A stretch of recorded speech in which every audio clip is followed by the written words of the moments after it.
এবছর এনএসএস এর ৭৫তম প্রতিষ্ঠা বার্ষিকী উদযাপিত হচ্ছে, যা ভারতের তথ্য ভিত্তিক নীতি নির্ধারণ গঠনে গুরুত্বপূর্ণ ভূমিকা পালন করছে।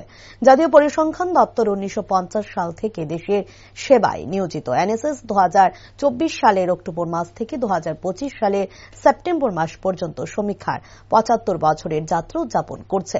এটি তার বৃহৎ নমুনা সমীক্ষার মাধ্যমে বিভিন্ন সামাজিক অর্থনৈতিক পরিমাপের জন্য একটি শক্তিশালী ডেটাবেস তৈরি করছে, যা কেন্দ্র ও রাজ্য সরকারকে উন্নয়ন পরিকল্পনা এবং নীতি প্রণয়নের সহায়তা করবে।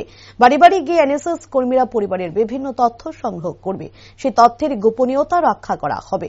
এই সমীক্ষায় সকলকে সহযোগিতা করার আহ্বানে আজ একটি র্যালি রবীন্দ্র ভবনের সামনে থেকে বের হয়ে শহরের বিভিন্ন পথ পরিক্রমা করে।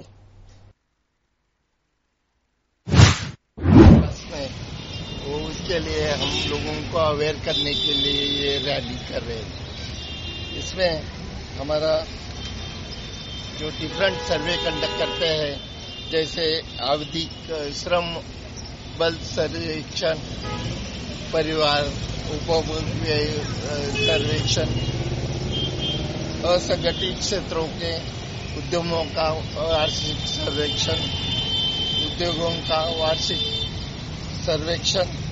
इसके अलावा हम लोग मूल्य संग्रहण और कृषि सर्वेक्षण भी करते हैं। वैश्विक मानकों के अनुसार काम करते हुए एनएसएस सटीक और व्यापक डेटा प्रदान करने के लिए भारत की आर्थिक नीतियों को निर्माण में महत्वपूर्ण भूमिका निभाते हैं।